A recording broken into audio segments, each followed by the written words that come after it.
Good morning, Eddie. Good morning, Margie. How are you today? I'm fantastic. And That's I good. welcome you, Eddie Dowd, author, to the How to Become a Self-Published Author program. And it's a Yay. privilege to have you join us this morning. It's Eddie, my privilege. Yes. Eddie, well, you've had so many years as a writer, and you've also got a very fascinating career history. And in the last couple of years, you've actually published around about 50 books. So, Yep. I mean, that is an amazing feat. So, and I know you've done both fiction and non-fiction, and I know that they're available both as paperbacks and as ebooks. So, a Yep. very, very special welcome, Eddie, into this program today. Thank So, you. what actually inspired you to embark on this ambitious journey of publishing 50 books in the space of about 2 years? Well, I guess I'd like to say one thing to start with. I didn't set out to publish 50 books. I set out to publish the next book, right? It's like walking to Sydney, you take the next step. So all I did was I had a body of writing that was sitting there doing nothing. And then I decided, well, then I came across your program, for which I thank you so much, because without that, I would never have got anything done. So yeah, I really, really appreciate what you did. And You know, but how, I was yeah, sorry, go on, go on. yeah, I was just saying that I never set out to write or publish 50 books. And I haven't stopped there because I'm currently in about two-thirds of the way through my next book. And I've got a pile of kids' books that I want to get done because I'm about to turn 80. So there's a little bit of an urgency to get this done. But yeah, I just sat down and started to actually get the stuff that I had written into a publishable form and just did it. Right, Eddie. So, but you've done so much writing. What got you started writing? Well, I guess you've heard it so many times that it's become almost axiomatic that I started writing at a very early age. I was in primary school and I used to write these detective yarns, but my teacher didn't like them. And so in those days that you got the cane and you got all sorts of nasty things happening to you. And I I got enough of that that I decided, well, writing isn't what I really want to do. But it wasn't until after 25 years later when I went to a reunion, and particularly the girls said, are you still writing? Because we so much liked your stories. And that came like a bit of a shock that actually somebody liked what I was writing. And so at that, 25 years after I left primary school, I decided that, oh, well, I'll start putting some stuff back together again. And I gradually got into a routine where, yeah, every day I would write something. And eventually, as I said, a couple of years ago, met you and bingo, started publishing them. So, what got you to make that transition from writing to publishing? Well, it's a bit like having a cup of coffee sitting in a cup. Until you drink it, you don't enjoy it, right? So if you've written the books, there's not much point of them sitting in a cupboard. They need to be out there so that people can actually read them. So, like, I already know what the story is. I already know what I've done. I know all that stuff. So, writing it is actually kind of putting it out there for other people to read. It's like when you start to write and you think, oh, well, I'll write this and everything like that. But it's more than that. You've actually got to write it in a way that somebody else will want to read it. And so your style and everything like that comes into play. And so, yeah, it wasn't much point of having, yeah. Well, when we start talking about 50 books, we're talking about, there's a lot of paperbacks and a lot of ebooks that are duplicated, right? So I'll publish it as an ebook and I'll publish it as a paperback, but it counts as separate publications. But Yes. that not necessarily this. So being able to get it out there was a natural step of me knowing it to someone else knowing it. Yeah. Now, Eddie, getting into the self-publishing game, what particular challenges did you face? Ooh, um, mainly confidence. Mhm. I thought, oh, how can little old me get out there and actually um, publish things? Because I guess I started in the printing game in 1963. And those are the days when you wanted to print, it was all done with lead type. And you would pick up each individual letter and upside down and back to front and make yourself your plate. And from your plate, you did your printing.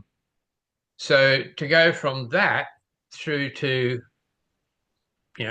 word processing, through to AI and all those types of things, it's an incredible journey. So when I came into this kind of a game, from from 1963 on, I've learned an awful lot of skills in a variety of settings that enabled me to actually get started in the publishing game because it was the natural next step. Plus the fact of in my journey in life, um, I've got one of these CVs that would make the man for all seasons jealous. I've done almost, well, if I haven't done the job, I've done it something allied to it because I've had long-term disability, and that's what happens with disabled people. They end up getting a quid wherever they can find it. And so if you didn't have the skills, you soon learnt them to be able to get the income. And so in that kind of a frame of mind, when I came into, say, the printing industry, I was only a young fellow, I was only 18. But as I progressed through the years, I also picked up an awful lot of other kinds of skills that publishing was the next step. Mm. No, so So, with all this career that you've had and there's so many things you've done in your life, hmm, is this where your ideas have come from for writing all these books? well, I guess, like I have a little bit giggle whenever I hear an engineer saying that they are creative, because an engineer takes what is and makes something new out of it, but he's making it out of existing products. But a creator in writing, sci-fi, for example, that doesn't exist. Like I can remember the years when I was a young fella, we had this story called Flash Gordon. Well, Flash Gordon is old hat now. We do it. Not as dramatic as Flash did it, but we do it. So as we grow, we learn the different types of skills and we start to actually implement them in a different form. So yeah, um, I get creative not because of something that I get and can manipulate. For example, if when I get up in the morning and I'm feeling a bit flat, some people will call that, what do they call it, writer's block. And you think, yeah, right. When I first started to experience that type of a thing, I discovered that I really didn't have writer's block. I had somebody defining what I was going through and calling it writer's block. And like an idiot, I believed it.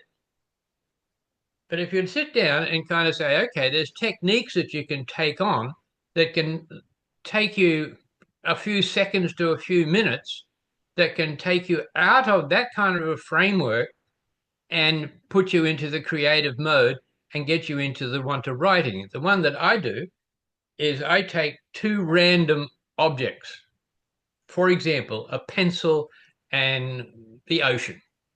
Just plucking those two out of nowhere. And I'll get the pencil and the ocean, and I will form a relationship between the two. Now, that could turn into being a life raft for a colony of ants. It could turn into a new form of writing, being able to do underwater knitting. Well, you can do underwater writing as well. And so, all these types of things. And I write myself 100 words about that. Yes. And at the end of the time, because I'm the one who picked the objects, not someone else, I picked them. I now own them. I now create that relationship and I get my neurons working in that kind of a framework. Now, as soon as I've done that, I'm now able to write. The second thing about that is that I never sit down to write and then work out what am I going to write about. Mm. Well, I are knew you that writing from the every night day, before. Eddie? Do you write every day? Sometimes I'll miss a Sunday, but writing just takes a different form then. So It it takes a really right is form a of, habit with you. oh, yeah, absolutely a habit. It has to be a habit. Mm. It's like anything. If you eat, you've got to have a habit of eating. Mm. And so if writing is your game, it's just as important as breathing, as eating, of doing anything else. Your writing, it falls into that category. It's not negotiable. You actually do it, Well, not just it talk about sounds it. to me that you're a very disciplined person. Um, where Have did you me get this moments. discipline from? Okay. Yeah. Long-term disability, which I've experienced, puts you in a situation where you don't have too many options. So I was in a wheelchair for about 12 years. Um, and in that time, when somebody says, "Oh, let's go to the movies" or something like that, you think, yeah, that's going to work. And so you became into the thing of this is really what I need to do mindset rather than this is what I like to do. Mm. So I lived that life for a very, very long time. And so when I decided that, yeah, writing was what I was going to do, um, then I just turned that ability into the writing. So people call it discipline. I just call it just who I am. I'm a writer. I write. Mm. I can't be a swimmer if I don't swim. Yes. Now, I know for a lot of writers, authors, that very often, as it happens with everybody, life can get in the way. Does life get in the way with you? Yes, quite frequently. I remember when I was at uni, um, I was walking up the stairs to go to a class, and I tripped. I spent the next, what was it, 3 months in hospital just from doing a little simple thing like that because I have this spinal injury. So yeah, life does get in the way. The kids wanting to do something or other when you're needing to do something else and everything like that. But it never got in the way of stopping me from doing something. It always just got in the way of doing it the way I wanted to do it. So when I was, say, like, if one of the kids or the grandkids got sick and you had hospital duties, um, I was never without my notebook, Mm. and I would be writing stuff in there, looking after them, but also writing notes down for future stories, future thoughts, watching people, see how they walk. That person's got a really interesting walk. I think they might have a knee joint out or something like that. And it all became grist for another story. And then when I got home, I would then translate that into some form that it was usable. I Yes, had quite an interesting way of storing that type of thing, most of which I forgot. But yeah, it was still the habit. It was still there. So even I was somewhere else, my mind was still in what I was doing. yes. Eddie, given that you've like done all these, published these 50 books, you hear about writers having to apply for grants to Yes. get the money in, so to support them and to help them get their books written and published. Uh, and the thing is, and just for one book, they might be requesting thousands of dollars. Now, Yep. you have just gone out and done 50 books. So did that cost you a fortune? Oh no, no, no, no. And I'd like to say good luck to the people who applied for the grants. I hope you get them, because it makes life so much easier if you can actually afford the food and rent and all those types of things. But no, because of my background, I might have come into the publishing my own stuff relatively recently, but I was also involved in editing other people's books for publishers, mainly mainstream publishers and things like that. I would do the editing for them. So when it came to actually producing my own book, I had an abundance of those types of skills. Like, for example, the editing. I'd edited so many kind of books and newsletters for clubs and all that type of thing that I was quite skilled at the editing. But I immediately put in a caveat. Unless you've got those skills, don't do it. The brain has got this funny little capacity is that you write something or other and you have written it, but it doesn't necessarily translate to your fingers. It can leave out words. It can do misspellings like sail, SAIL or SALE, and things like that. And the word checker won't pick it up. But you don't pick it up yourself because your mind is reading what you wrote in your head, not necessarily what's on the paper. When I first started learning how to edit, we were taught to read the book from the back. So you read backwards. And because you do a lot of reading, you're not reading words, you're reading, you know, sentences or phrases or whatever, or even sometimes paragraphs. And you will learn how to pick up what's actually there rather than what's in your mind. Right. So, yeah, when it comes then to kind of converting that into what I've done in the last couple of years, I've been able to keep the costs down because I was able to do an awful lot of that stuff myself. Mm. So whether it being desktop publishing, whether it being editing, whether it being whatever, but I still use outsource a lot of things, like the spine of a book, for example. I don't bother learning the mathematics of, you've got a 300-page book.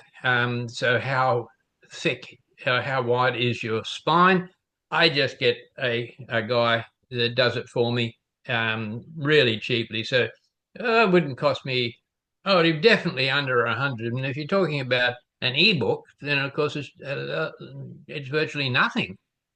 It's the paperback that costs you. Mm. Things like your ISBNs and all those types of things that you got to buy. Yeah. But the actual book itself on Kindle is just, nothing.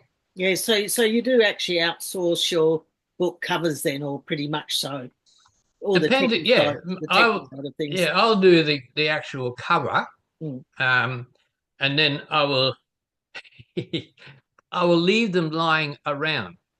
Yeah. All right. And so when people come through and they'll see it, if they just pass it by, I do it again. Yeah.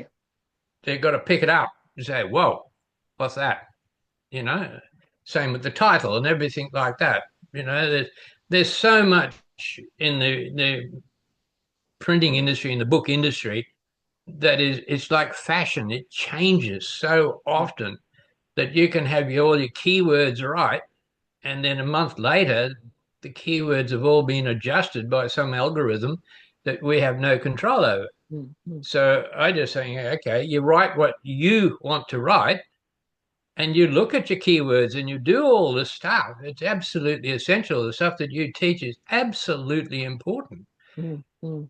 Yeah, Eddie, what but about formatting? Because as far as yep, I'm concerned, formatting is something I won't even look at. I wouldn't even attempt to do myself because I have absolutely no technical expertise when it comes to that sort of thing.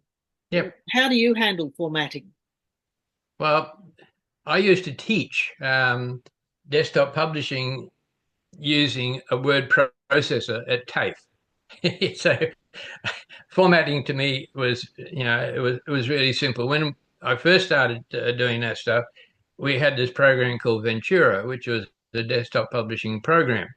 But then I learnt the skills of being able to do that with just an ordinary word processor. And so nowadays I can do all of that stuff. And if I want to, I just save it as an Adobe file. That's a PDF format, if that's not too technical, um, which is like a photograph of the text. Mm. And so all the layouts are there when you go publishing. It doesn't get to the programming, and the program changes it all on you because it's a different, different format. Mm. But yeah, it's a very straightforward process for somebody who's been doing it Mm. for Mm. years, But if it's not, then get somebody who can do it, and they're not expensive. Yeah, no, that's the thing with the formatting. You can go on to Fiverr and you can get it done very inexpensively. Absolutely. Yeah. The thing about editing too is that if you're going to self-edit, that's fine, but you really do need to know your own limitations on that. And golden rule, never get your friends to edit it. Mm. They're too polite. You need a bulldog. And the Yeah. bulldog will tell you, and they can be politely bulldoggy, but bulldoggy. Mm. And you select your bulldog on the basis of they know what your topic area is. I've had too many people who, well, when I first started off writing and stuff, my first book was 250,000 words long. I think that might be a trifle long. So and it was about child abuse because there's a long history in that, but it really angered me what this guy had done. So Mm. I thought I'll immortalize him, and wrote the story uh, in faction form, mostly fact and occasional fiction just to kind of get effects. Um, but when I wrote that, I sent it off to a mainstream publisher, or actually, I sent it to a person who was the kind of one that actually checks your work to see how if it works and things like that.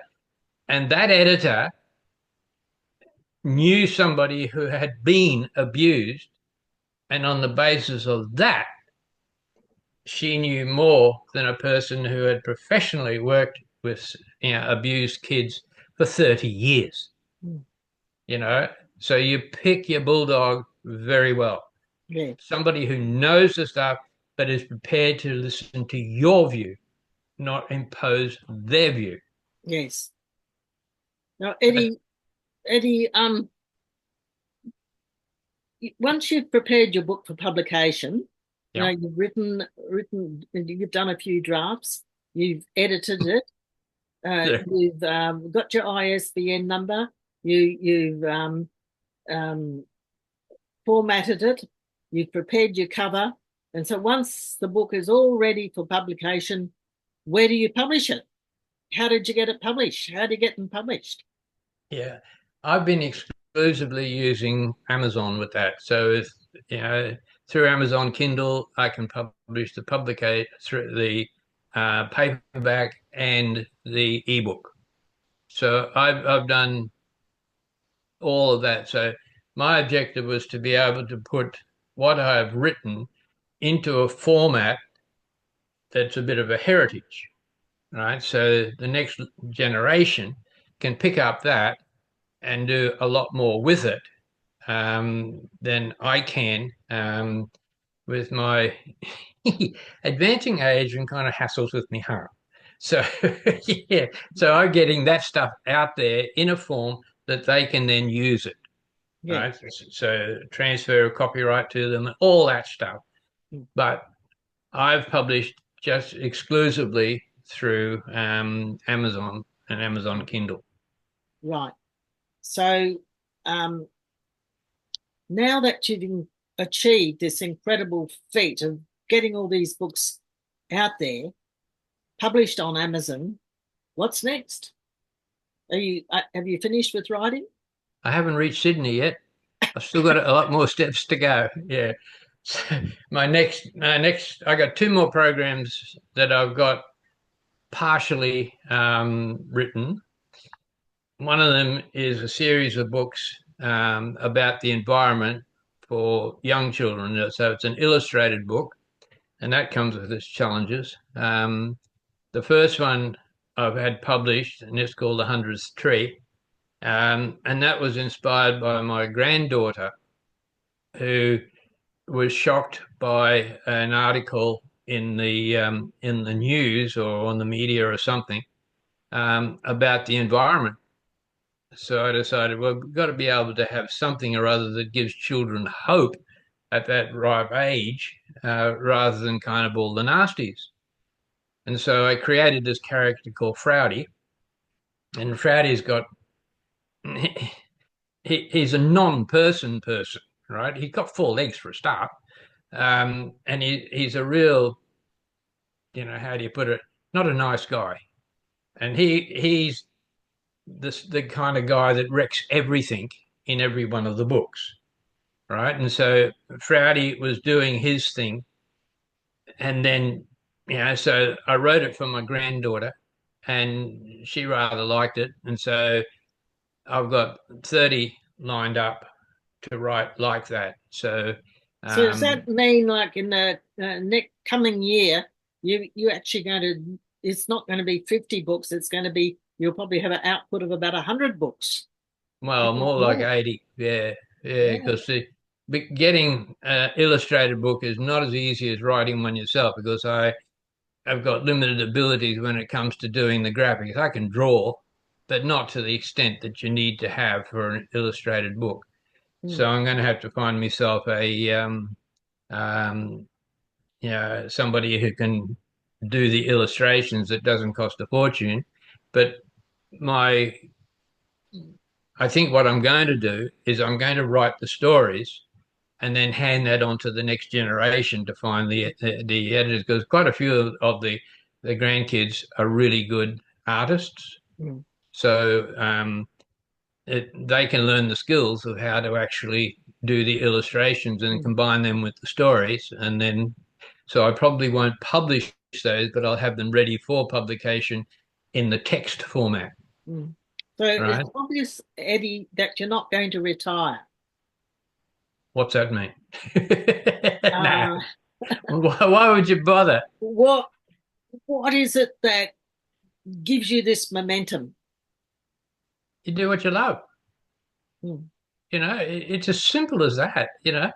If you don't love what you're doing, find what does turn your button on.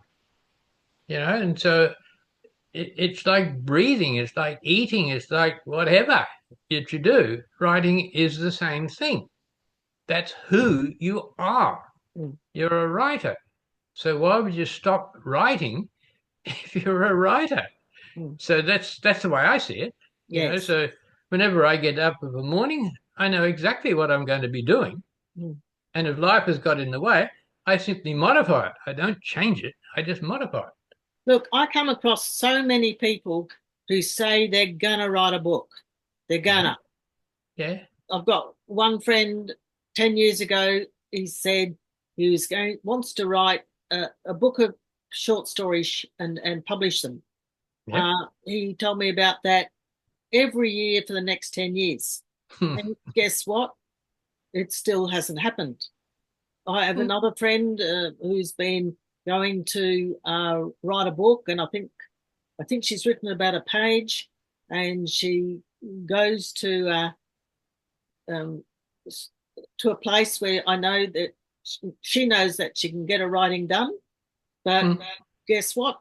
Everything else happens, and she just doesn't do it. So years later, the book is still not hasn't happened. So, what advice would you give to a new writer, someone who's struggling to get their first book written? Yeah. If I can come back to the swimming analogy, if you're going to be a swimmer, you've got to get into the water. Otherwise, you're not a swimmer. You're just dreaming about being a swimmer. And people can dream about lots of things. I've had the occasion when I've dreamt about winning lotto, you know, but it's not going to happen more than likely. If it is, it's purely by accident. But with something like writing, it's like swimming. Get in the water and start to do it. So you're not talking about abilities or anything like that. You're talking about motivation. What is it about your writing that you really viscerally must get it out there? You think of the great writers. They sometimes, it was a very painful process because what they were writing about was so important to them that they sweated over every word to make sure it said exactly what they wanted it to say. It wasn't the process of writing that was the problem, it was their skill, and they wanted to make sure it was perfect. But they were going to write at any rate, and they were going to do it. So my style is I get it down there, then I edit it, right? And then I'll shape it into whatever shape I want. The one that I'm writing at the moment, it's a difficult book to write because it's about hidden disability, and so there's bits and pieces are coming up from everywhere. So I'm not writing a book, as it were. I'm writing a whole series of tableaus. And then when I come to edit it, I will then string all those tableaus together and turn it more into a story and everything like that. But I'll get the thoughts down first, then I will get it done. So a person who's starting to write, they want to walk to Sydney in one step instead of taking the next step and then taking the next step, and eventually the book turns out. It's a simple process. It's not a complicated one. And if people are kind of saying that they want to do it, I think they're probably really good readers, because you can be a reader, but that doesn't make you a writer. But being a writer means that you are a reader. Mm. It works one way. Mm-hmm. And so they can read stuff all day. They might be just, working in an office where they get a lot of documents and they like the reading and everything like that. And they say, I can do that, but it's not the writer saying that, it's the reader. And so they themselves are there willing to do the stuff, except that the willingness isn't there. Yes. Well, thank you so much, Eddie. Your work as an author and your insights this morning are truly inspirational.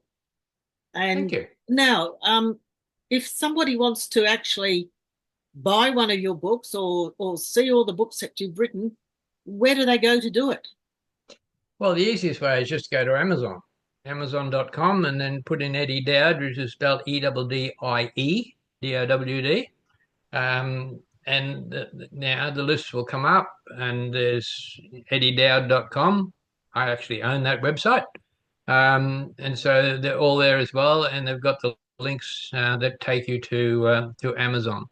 So it's a very simple process, and there's a variety. You've got kids' books, you've got young adults, you've got adult books, fiction and non-fiction. I've even got things like if you have say, an upper secondary child who really wants to know what should they be doing with the rest of their life, then it maps out how to actually arrive at a conclusion that can end up with a university course or a mechanic course or Yes. whatever. But Yes. it tells you who you are, and that's come from 40 or 50 years as a social worker. Yes. So if you want anyone who wants your books, they go to amazon.com. They Yep. key in Eddie Dowd, Eddiedowd, and you'll see all his books there. So Yep. congratulations, Eddie. A remarkable feat. And let's watch and wait with great anticipation all those future books to come. So Yep. thank you very much. It'll be a lot of fun. Thanks, Okay. matey.